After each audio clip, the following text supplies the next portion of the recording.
दोस्तों बहुत सारे लोगों के मन में ऐसा डाउट है कि हम लोग जो सी फेयर हैं, जो शिप पे काम करते हैं, मर्चेंट नेवी, हम लोग क्या खाना खाते हैं, खाने की क्वालिटी क्या होता है एंड किस टाइम में हम लोग ये खाना खाते हैं। तो वीडियो को प्लीज एंड तक देखिए, मैं ये सारा डाउट आपका आज के क्लियर करने वाला हूँ। देखिए, खाने की बात करने से पहले मैं एक बात आपको क्लियर कर देना चाहता हूँ कि जो ब्रेड है, जैसे नूडल्स हो गया, ऐसे जो ड्राई जो खाना रहता है ना, ये हमेशा मेस रूम में पड़ा रहता है। मेस रूम मतलब जहाँ पे हम लोग खाना खाते हैं, एंड गैली मतलब जहाँ पे खाना बनाता है, जो रसोई होता है, किचन होता है, उसको गैली बोलते हैं। एंड जहाँ पे डाइनिंग होता है, जहाँ हम लोग खाना खाते हैं, उसको मेस रूम कहा जाता है। मेस रूम स्ट्रक्चर के हिसाब से, शिप के डिजाइन के हिसाब से 3 मेस रूम रहता है, एक ऑफिसर के लिए, एक क्रू के लिए एंड एक ड्यूटी मेस रूम। अभी ऑफिसर क्रू का हर एक शिप का अलग अलग फंडा है।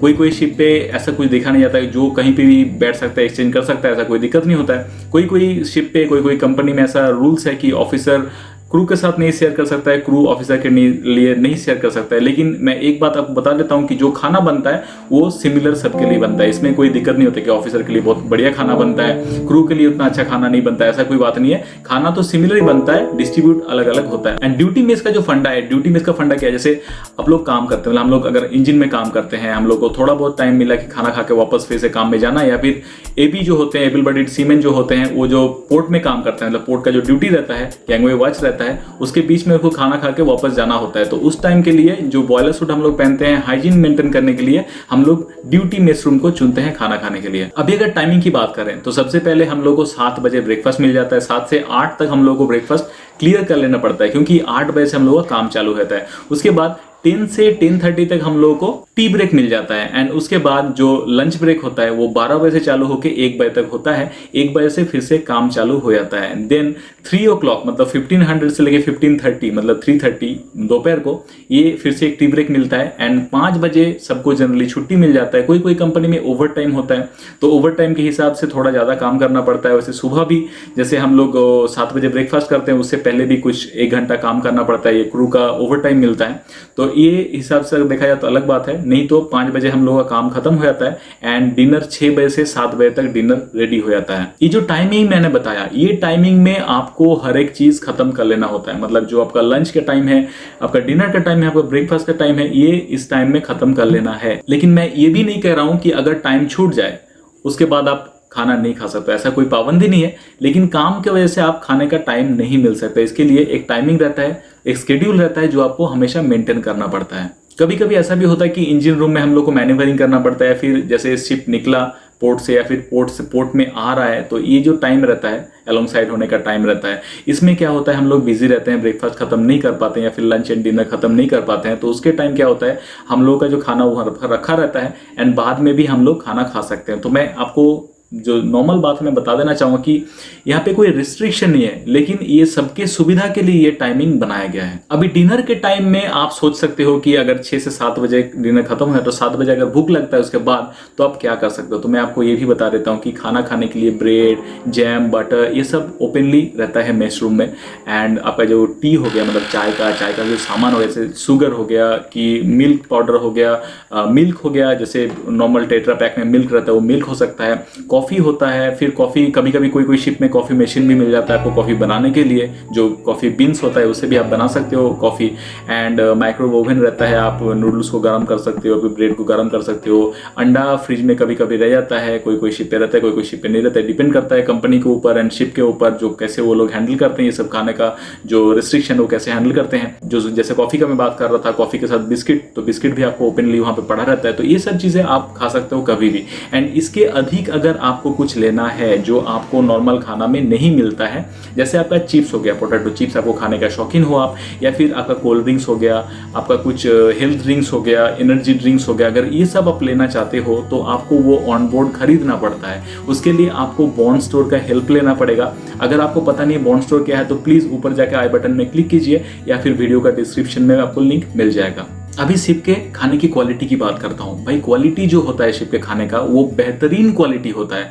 अगर वहाँ पे आपको केला भी मिलता है, बनानास अगर मिलता है तो बनानास भी बहुत प्रीमियम क्वालिटी की मिलता है, एप्पल भी बहुत प्रीमियम क्वालिटी के मिलता है। मतलब शिप पे जो खाना दिया जाता है जनरली, अभी देखो मैं ये हर एक कंपनी की बात नहीं कर सकता, लेकिन जो बड़े कंपनी है, मर्चेंट नेवी जिसके लिए जाना जाता है, मतलब जो मर्चेंट नेवी जो फेमस होता है ना कि हाँ ये सेलर है, ये सीमैन है, ये सी फेरर है एंड मर्चेंट नेवी में जॉब करता है, तो जो एक पॉस्ट जो चीज़ रहता है, जो एक चकाचक जो चीज़ रहता है ये तो बड़े कंपनी में होता है। शुरुआत में आपको स्ट्रगल करना पड़ेगा, फूड के लिए भी, पानी के लिए भी, कुछ भी ऐसे स्ट्रगल करना पड़ता है, लेकिन बाद में जो बेस है, जो merchant navy, actually merchant navy life जिसे हम लोग कह सकते हैं, उसका बात मैं ये वीडियो में कर रहा हूँ। देखिए, कुक का एक ड्यूटीज रहता है, मतलब जो चीफ कुक होता है उसका एक ड्यूटीज रहता है कि जैसे आपका जो खाना मंगवाना, जो रॉ मटेरियल, सब्जी हो गया, कि मीट हो गया, कि फिश हो गया, ये जो या फिर ड्राई प्रोविजन हो गया, जो मंगवाना होता है ना, उसका एक बजट रहता है। हर एक कंपनी का एक बजट होता है। वो बजट में उनको चूज करना पड़ता है कि उसके हिसाब से हम लोगों को क्या खाना मंगवाना है, एंड क्या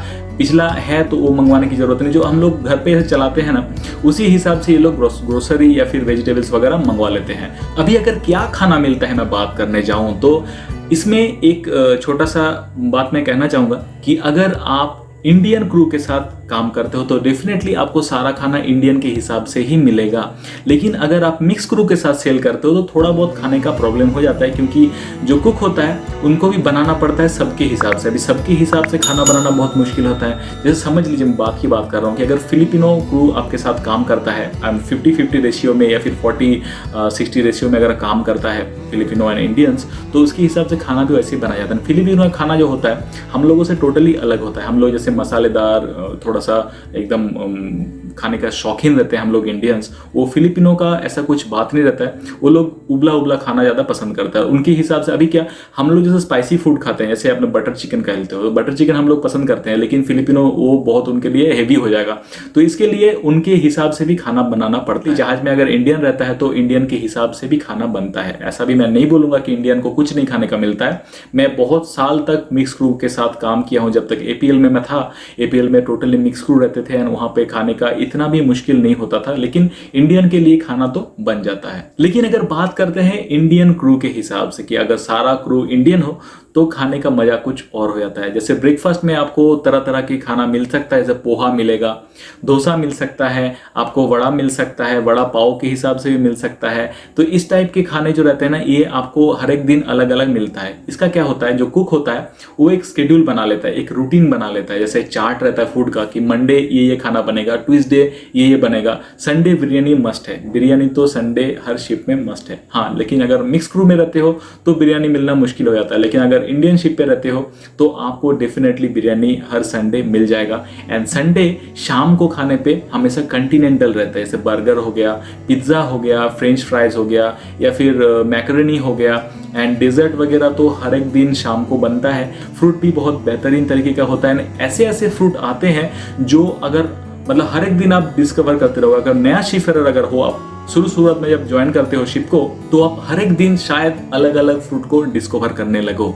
जैसे ड्रैगन फ्रूट, मैं पहले सच में बोलता हूँ कि मैं ये सब पहले नहीं खाया था। शिप से पहले मैं ये सब नहीं खाया था। कीवी ये सब मैं नहीं खाया था। मैं एप्पल नॉर्मल जो अपना खाना मिलता है, जो फ्रूट मिलता है, वो मैंने खाया था। लेकिन शिप में जाके मुझे बहुत सारे डिफरेंट तरीके का फ्रूट्स देखने को मिले। लंच की बात अगर हम लोग करते हैं तो लंच में आपको राइस तो डेफिनेटली मिल जाएगा। एंड राइस के हिसाब से कभी कभी अलग अलग राइस भी बनता है। जैसे जीरा राइस बन गया कोई दिन, कभी शायद आपको पुलाव मिल गया, वेज पुलाव मिल गया, कभी चिकन राइस मिल गया, ये सब मिल जाता है। चिकन राइस मतलब चिकन करी एंड राइस नहीं, चिकन राइस अलग सा डिश रहता है, शायद आपको मालूम होगा। तो चिकन राइस मिल जाता है। साथ ही में जो डिश रहता है वो मटन या तो चिकन तो डेफिनेटली बनता है, कभी कभी फिश भी बनता है, साथ में चिकन भी बनता है, क्योंकि बहुत सारे लोग हैं जो फिश खाना पसंद नहीं करते हैं, तो उनके लिए चिकन का ऑप्शन भी रह जाता है। एंड साथ ही में बहुत सारे ऐसे भी रहते हैं, जैसे पनीर का कुछ हो गया आइटम, या फिर कुछ सलाद का हिसाब से हो गया। सलाद का फ्रूट सलाद हो सकता है, उसके ऊपर आपका जो चीज़ फूड सलाद बन सकता है। मतलब अलग अलग टाइप का जो सलाद होता है वो भी आपको मिल जाएगा। एंड उसके साथ कुछ चीफ कुक का स्पेशल डिश भी रहता है जो अपने तरफ से वो इंट्रोड्यूस करते रहते हैं। डिनर की बात करें, अगर आप इंडियन शिप पे काम करते हो इंडियन क्रू के साथ, तो शायद आपको हर एक दिन, जैसे मैं मार्क्स लाइन की बात कर रहा हूँ, लास्ट मेरा शिप जो था उसमें डेली हम लोगों को रोटी मिलता था। एंड उसके साथ आपको शायद बटर चिकन मिले एक दिन, कभी पालक पनीर मिले, तो अलग अलग डिशेस आपको मिल जाते रहेंगे। एंड साथ ही में आपको उसके हिसाब से जो डेजर्ट होगा वो भी आपको अलग अलग डेजर्ट मिल जाएगा। तो खाने के हिसाब से शिप पे कोई कमी नहीं रहता है। आपको बहुत सारा खाने की क्वांटिटी के हिसाब से भी, क्वालिटी के हिसाब से भी मिल जाएंगे।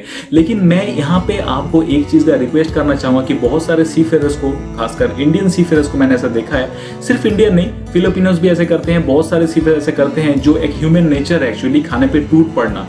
ये बिल्कुल अच्छी बात नहीं है, क्योंकि मैंने बहुत बार ऐसा देखा है कि जो आदमी थोड़ा सा लेट रहता है, मैं बात की बात करता हूँ 6 बजे से अगर डिनर चालू होता है, कभी कभी ऐसा होता है कोई शिप में 6:15 को सारा खाना खत्म हो जाता है, जो पहले आता है वो कोशिश करता है हर एक चीज लेने का एंड ज्यादा लेने का। तो मेरे हिसाब से एक थोड़ा सा कर्टसी अंदर लेके आइए एंड आगे के लिए भी सोचिए कि आप जितना आपका खाने का हो आप उतना लो, उसके बाद बाकी लोगों को भी थोड़ा सा मौका दिया कीजिए एंड अगर उसके बाद बच जाए तो आप ही का है, आप तो ले ही सकते हो, ऐसी कोई बात नहीं है। ज्यादातर शिप पे ऐसा होता है कि डिनर का जो खाना रहता है या फिर जो लंच में जो बचा रहता है वो वहीं पे ढक्कन पहना के रखा जाता है, मतलब वहीं पे आपको मिल जाएगा। तो मतलब अगर डिनर आप 7 बजे खत्म कर लेते हैं एंड आपको केक पसंद आ गया, आप ऐसा मत कीजिए कि आधा केक का जो ट्रे है वो आप खुद उठा लीजिए, पहले ऐसा मत कीजिए।